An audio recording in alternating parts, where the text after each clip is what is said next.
പ്രിയമുള്ളവരെ നമസ്കാരം. ഞാൻ doctor Harish Chembakkara. Practical martial ആർട്സിൻ്റെ പുതിയൊരു അധ്യായത്തിലേക്ക് സ്വാഗതം. എന്തായാലും കഴിഞ്ഞ വീഡിയോ എല്ലാവരും നന്നായിട്ട് അക്സെപ്റ്റ് ചെയ്തെന്ന് അറിഞ്ഞതിൽ ഒരുപാട് സന്തോഷമുണ്ട്.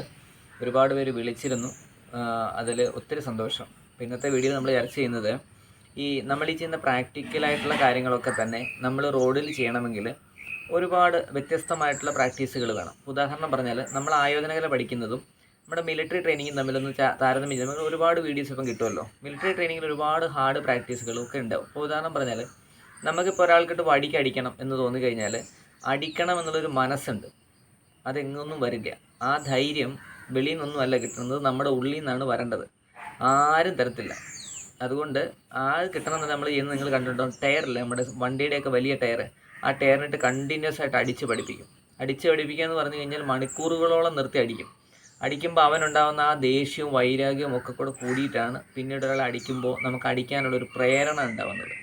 നമ്മുടെ ഈ പഠിക്കുന്ന കാര്യങ്ങളൊക്കെ അങ്ങനെ ചെയ്ത് പഠിച്ചാൽ മാത്രമാണ് നമുക്ക് റോഡിൽ രക്ഷപ്പെടാനായിട്ട് പറ്റുള്ളൂ. അപ്പോൾ അങ്ങനെയാണോ നിങ്ങളുടെ ട്രെയിനിങ് എന്ന് വളരെ നിർബന്ധമായിട്ട് നോക്കേണ്ടത് വളരെ വളരെ അത്യാവശ്യമായൊരു കാര്യമാണ്. പിന്നെ രണ്ടാമത്തെ ഒരു കാര്യം എന്ന് വെച്ചാൽ നമ്മൾ ഈ പഠിക്കുന്ന കാര്യങ്ങൾ ആക്യുറേറ്റ് ആയിട്ട് നമുക്ക് ചെയ്യാൻ പറ്റുന്നുണ്ടോ എന്ന് പറഞ്ഞു കഴിഞ്ഞാൽ, നമ്മളിപ്പോൾ ഒരു പ്രശ്നം വരുന്ന സമയത്ത് നമ്മൾ ഹറിബറിയാവും, മൈൻഡ് വല്ലാതെ ഡിസ്റ്റർബ്ഡ് ആവും. പെട്ടെന്ന് തന്നെ അവർക്കെതിരെ നമ്മൾ ഒച്ച വെക്കാൻ ശ്രമിക്കും, ബഹളം ഉണ്ടാക്കാൻ ശ്രമിക്കും. അതിൻ്റെ അവസാനമായിരിക്കും അടി ഉണ്ടാവുക. അപ്പോൾ അവിടെ കുറച്ച് കാമായി നിൽക്കാനും റിലാക്സ്ഡായിട്ട് കാര്യങ്ങൾ പറഞ്ഞ് ബോധ്യപ്പെടുത്തി അടി ഒഴിവാക്കുവാനും പറ്റുമെങ്കിൽ അതാണ് ലോകത്തിലെ ഏറ്റവും വലിയ അഭ്യാസം. ഇനി അത് പറഞ്ഞിട്ട് മനസ്സിലാകുന്നില്ല, അവർക്ക് ഭാഷ മനസ്സിലാവാത്തപ്പോൾ മാത്രമാണ് നമ്മൾ കൈയും കാലമൊക്കെ ഉപയോഗിക്കുമ്പോൾ വളരെ ഭംഗിയായിട്ട് പേര് കളയാതെ ഉപയോഗിക്കുക എന്നുള്ളതാണ് ഏറ്റവും വലിയ തത്വം. പണ്ടത്തുള്ള കരാത്തക്കാരൊക്കെ നിങ്ങൾക്ക് കണ്ടിട്ടുണ്ടാവും, 6-7 വർഷം കൊണ്ടൊക്കെ ആയിരിക്കും അവരൊരു ബ്ലാക്ക് ബെൽറ്റ് വരെ എത്തുന്നത്. പിന്നീട് അവരെ തുടരുകയും ചെയ്യും. അപ്പോൾ ഈ കരാത്തക്കാരെ നിങ്ങൾ ശ്രദ്ധിച്ചാൽ മതി. ഈ ബുള്ളറ്റുള്ള കരാത്തക്കാർ അത് പ്രധാനമാണ്. അവർക്ക് ഈ ബുള്ളറ്റിനോടും കരാത്തയോടും എന്തൊക്കെയോ ചില പ്രണയങ്ങളുണ്ട്. കാരണം ഏതൊരു മാസ്റ്റർ ഒരിക്കൽ ബുള്ളറ്റ് വന്നിട്ടുണ്ടാവും, അത് കണ്ടിട്ടായിരിക്കും. ഞാനും അങ്ങനെ ബുള്ളറ്റ് വാങ്ങിയൊരു സമയമൊക്കെ ഉണ്ട് കേട്ടോ. അപ്പോൾ അങ്ങനെയുള്ള കാര്യങ്ങളുണ്ട്. അപ്പോൾ അവർ 6 വർഷത്തോളം കഷ്ടപ്പെട്ടായിരിക്കും ഈ പറയുന്ന ഒരു അവസ്ഥയിലേക്ക് എത്തുന്നത്. അതേസമയം കാണാത്ത, ഇന്ന് വരെ കണ്ടിട്ട് പോലും ഇല്ലാത്ത ഒരാൾക്ക് നമ്മളൊരു 5th ഡാൻ ബ്ലാക്ക് ബെൽറ്റ് കൊടുത്താലത്തെ അവസ്ഥ എന്തായിരിക്കും? അങ്ങനെ ഉണ്ടായിട്ടുണ്ട് കേട്ടോ. അവിടുത്തെ അവസ്ഥ, ആ പഠിപ്പിക്കുന്ന ആളുടെ ഉത്തരവാദിത്വം എന്തായിരിക്കും? ഇതെൻ്റെ നേരിട്ടുള്ള അനുഭവം ഞാൻ ഈ പറയുന്ന എല്ലാം തന്നെ, അല്ലാതെ വേറെ ആരുടെ അനുഭവമല്ല. അപ്പോൾ അങ്ങനെയുള്ള അത്രമാത്രം അധപ്പതിച്ചിരിക്കുന്നു. അതുകൊണ്ട് അങ്ങനെയുള്ള കലകൾ നമുക്ക് ഉപയുക്തമാകുന്ന രീതിയിൽ ഇപ്പോൾ പറഞ്ഞു കേൾക്കുമ്പോൾ നമുക്ക് തോന്നും ഇപ്പം തന്നെ നമുക്ക് അവരെ അടിച്ച് കളയാം, ഇടിച്ചിട്ടിട്ട് വീട്ടിൽ പോകാമെന്നൊക്കെ വിചാരിക്കുന്നതാണ്. നല്ല അന്നത്തെ പോലുള്ള പ്രാക്ടീസുകൾ ഇന്നില്ല. ഇന്നെന്ന് പറഞ്ഞു കഴിഞ്ഞാൽ ബെൽറ്റ് എടുത്ത് കഴിയുന്നത് നമ്മുടെ സ്കൂളിലൊക്കെ നമുക്കറിയാൻ പറ്റും. എന്താണ്, കുട്ടികൾ ഒരു വർഷത്തെ ഇത് കഴിയുമ്പോഴത്തേക്ക് അവതരിപ്പിക്കുവാനുള്ള ഒരു സംവിധാനത്തിലേക്ക് മാറ്റും.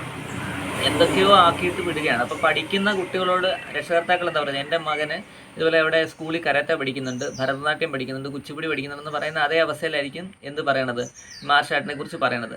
ഇവനത് സെൽഫ് ഡിഫെൻസിന് പറ്റുന്നുണ്ടോ എന്ന്, അത് നമ്മുടെ ഉത്തരവാദിത്തമാണ്, റെസ്പോൺസിബിലിറ്റിയാണ്. അത് നിങ്ങൾക്ക് ഉണ്ടാവുന്നുണ്ടോ എന്ന് ശ്രദ്ധിക്കലാണ് ഏറ്റവും ഇമ്പോർട്ടൻ്റ്. അല്ലെ സമയത്ത് ഇത് വർക്ക് ചെയ്യാതെ വന്നു കഴിഞ്ഞാൽ നമ്മുടെ ജീവൻ നിലനിർത്തേണ്ട ഏറ്റവും പ്രധാനപ്പെട്ട ഘടകങ്ങളിലൊന്നാണ് നമ്മുടെ സുരക്ഷ എന്ന് പറയുന്നത്. അത്ര ഇമ്പോർട്ടൻ്റ് ആണ്. ആ ഇമ്പോർട്ടൻസ് മനസ്സിലാക്കി മാത്രമേ ഗുരുക്കന്മാർ ശിഷ്യന്മാരെ പഠിപ്പിക്കാവൂ. ഇല്ലുള്ള കുഴപ്പം എന്താണെന്ന് വെച്ചാൽ ഒരാളുടെ ജീവൻ വെച്ചുള്ള കളിയായിരിക്കും ഇത്. അവനെ ജീവൻ രക്ഷിക്കാൻ പഠിപ്പിക്കുമ്പോൾ ലോക്കലായിട്ടുള്ള വെറും ലോക്കൽ തന്ത്രങ്ങളും നടക്കില്ലാത്ത കാര്യങ്ങളും പഠിപ്പിച്ച് ബെൽറ്റും കൊടുത്ത് ഇറക്കി വിട്ടാൽ റോഡിൽ തല്ല് മേടിക്കുമ്പോൾ നമ്മുടെ തലമുറകളെ തന്നെ അത് ബാധിക്കുന്ന ഒരു അവസ്ഥയായിരിക്കും. അപ്പോൾ നമ്മൾ അങ്ങനെ ഉണ്ടാക്കിയെടുക്കുന്ന ഒരു പേരും എങ്ങനെ ഇടയ്ക്ക് നിലനിൽക്കാൻ നിങ്ങൾ ആലോചിച്ച് നോക്കുക. പ്രാക്ടിക്കലായിട്ട് ചിന്തിക്കുക, പ്രാക്ടിക്കലായിട്ട് പ്രവർത്തിക്കുക. അതാണ് പ്രാക്ടിക്കൽ മാർഷൽ ആർട്സ്. നേരെ വീഡിയോയിലേക്ക്. ഇപ്പം ചെയ്ത് കണ്ടില്ലേ, ഇതായിരിക്കും ലോക്കൽ നടക്കുന്നത്. അപ്പം നമ്മൾ പഠിച്ചതെല്ലാം അങ്ങോട്ട് പോകും, കൂട്ടും കെട്ടും അടിയും ബഹളമൊക്കെ തലേന്ന് പോകും. എന്നിട്ട് തോന്നുന്ന മാതിരി ആയിരിക്കും. ഇവിടെ ആക്യുറസി വരാൻ കുറച്ച് ടെക്നിക്കുകളായിട്ടുള്ള കാര്യങ്ങളുണ്ട്. അത് ഞാൻ പറഞ്ഞുതരാം. എങ്ങനെയെന്നറിയോ, അടിക്കുന്ന സമയത്ത് നമ്മുടെ മനസ്സിൻ്റെ നില അതിനകത്ത് ഇമ്പോർട്ടൻ്റ്. അത് നമുക്ക് ചെയ്യാൻ പറ്റും, വരുന്നത് നോക്കാൻ പറ്റും, വരുന്നയാളേക്കാൾ സ്പീഡിൽ ചെയ്യാൻ പറ്റും. ഇതെല്ലാം പ്രാക്ടീസ് കൊണ്ടാണ്. അത് ഈ ഒരു അവസ്ഥയിൽ എങ്ങനെയാണെന്ന് കാണിച്ചു തരാം. ഓക്കെ,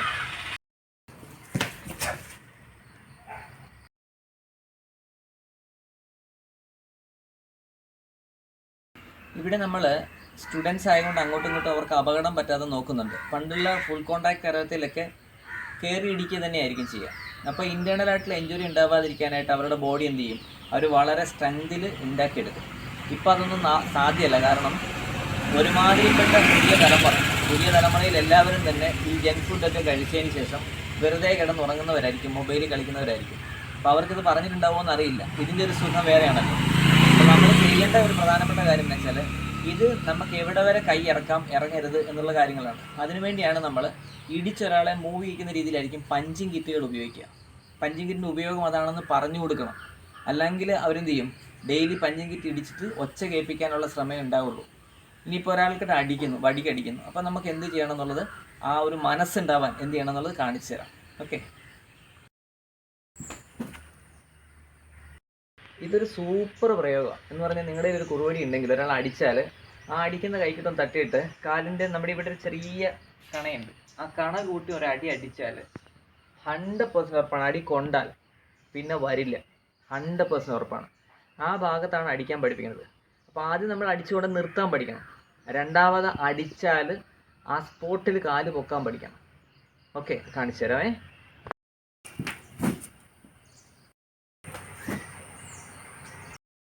ഇവിടെ ഇപ്പോൾ ചെയ്ത് നോക്കിയേ, നമ്മളിപ്പോൾ അടിച്ചപ്പോൾ കാല് ഉയർത്തി മാറാൻ ശ്രമിച്ചു, കൊള്ളാം, നല്ലതാണ്. പക്ഷേ ഇങ്ങനെ വന്നാൽ പോലും ഈ അടിക്കുന്ന ആൾക്ക് മനസ്സുണ്ടാവില്ല അടിക്കാൻ. വ്യക്തമായി മനസ്സിലാവും.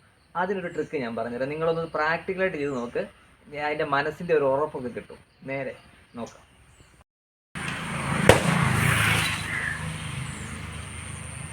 ഇവിടെ നിങ്ങൾ ശ്രദ്ധിച്ചില്ലേ, മൂന്നാമത്തെ ഘട്ടത്തിൽ നമ്മൾ ചെയ്ത പ്രാക്ടീസ്. നമ്മൾ ആദ്യം സാധാരണ ഇപ്പോൾ കളരികളിലൊക്കെ പഠിപ്പിക്കുന്ന സമയത്ത് അവിടെ കൊണ്ട് നിർത്തും, അല്ലെ കാല് ഉയർത്തി മാറ്റിയിട്ട് അടിവഴി പോകും. അത് ആയും കിട്ടാൻ വേണ്ടിയാണെന്ന് കുട്ടികളോട് പറഞ്ഞ് പഠിപ്പിക്കണം. എന്തിനാണെന്ന് വെച്ചാൽ കാല് പൊക്കുമ്പോൾ മറ്റേ ആൾക്ക് അപകടം ഉണ്ടാവത്തുമില്ല, എന്നാൽ നമുക്ക് കൃത്യമായിട്ട് കൊടുക്കുകയും ചെയ്യാം. ഇപ്പുറത്തൊരെണ്ണം വെച്ചിട്ടടിക്കുമ്പോൾ നേരെ തിരിച്ചാണ്, അവിടെ അടി കൊള്ളുമ്പോൾ ഉണ്ടാകുന്ന വെയിറ്റ് അവന് ഫീൽ ചെയ്യും, മനസ്സിലാവും. ഇങ്ങനെ പ്രാക്ടീസ് കൊടുത്താൽ മാത്രമേ നമുക്ക് പ്രാക്ടിക്കലായിട്ട് റോഡിൽ ചെയ്യാൻ പറ്റുള്ളൂ. ഇതൊക്കെ വളരെ കൃത്യമായിട്ട്. ഇപ്പോൾ ഉദാഹരണം പറഞ്ഞാൽ നമ്മളിപ്പോൾ മർമ്മശാസ്ത്രം പഠിപ്പിക്കാമെന്ന് കൂട്ടിക്കേ. മർമ്മശാസ്ത്രം പഠിക്കുമ്പോൾ നമ്മൾ ഒരിടത്ത് അടിച്ചു കഴിഞ്ഞാൽ തട്ടിയിട്ട് കുത്തിക്കഴിഞ്ഞാൽ അയാൾ ബോധം കെട്ടി വീഴുമെന്നൊക്കെ വേണം നമുക്ക് അഭിനയിക്കാം, അനങ്ങാതെ കിടക്കുകയൊക്കെ ചെയ്യാം. പക്ഷെ അത് ഈ പറഞ്ഞ പോലെ ക്യാമറയുടെ മുന്നിൽ മാത്രമേ പറ്റുള്ളൂ. റോഡിൽ ചെല്ലുമ്പോൾ മനസ്സിലാകുന്ന പ്രശ്നം എന്ന് വെച്ചാൽ എത്ര മർമ്മങ്ങളുണ്ടോ അത്രയും മർമ്മങ്ങളും ആക്റ്റീവായിരിക്കുന്ന സമയങ്ങളും പാസീവായിരിക്കുന്ന സമയങ്ങളും മനസ്സിലാക്കിക്കോണം മർമ്മം പഠിക്കുന്നവർ. കാരണം എപ്പോഴും ഒരു മർമ്മത്തിടിച്ചാൽ ആൾക്കൊന്നും പറ്റില്ല എന്ന് സാധനം വ്യക്തമായി മനസ്സിലാകും. അതായത് ഒരു മർമ്മം, ആ മർമ്മം എങ്ങനെയാണത് വർക്ക് ചെയ്യുന്നതെന്നും അത് ഏത് സമയത്താണ് ആക്റ്റീവ് ആയിരിക്കുന്നതും ഏത് സമയത്താണ് പാസീവ് ആയിരിക്കുന്നത് അറിയായിരിക്കണം.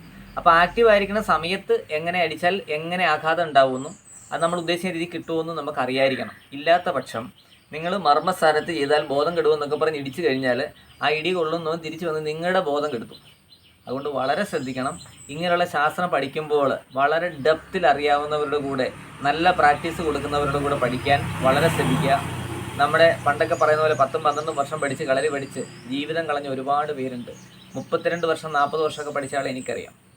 ഞങ്ങളുടെ കുട്ടിക്കാലം മുതൽ, ഞാൻ 5.5 വയസ്സ് കളരി തുടങ്ങിയതാണ്, അന്ന് മുതൽ ഇപ്പോഴും നിന്ന് പ്രാക്ടീസ് ചെയ്യുന്ന ആൾക്കാരെ എനിക്കറിയാം. ഇതുവരെ എവിടെ വരെ അവർ പഠിച്ചിട്ടുണ്ടെന്ന് ചോദിച്ചു കഴിഞ്ഞാൽ ഒരു വടി കറക്കാൻ പോലും പഠിച്ചിട്ടില്ല എന്നുള്ളൊരു സത്യവുമാണ്. എന്നാൽ ഒറ്റ ദിവസം കൊണ്ട് തന്നെ വടി കറക്ക് പഠിപ്പിക്കുന്നവരുണ്ട്. ഇത് രണ്ടും അപകടമാണ്. അടുത്ത വീഡിയോയിൽ കാണാം.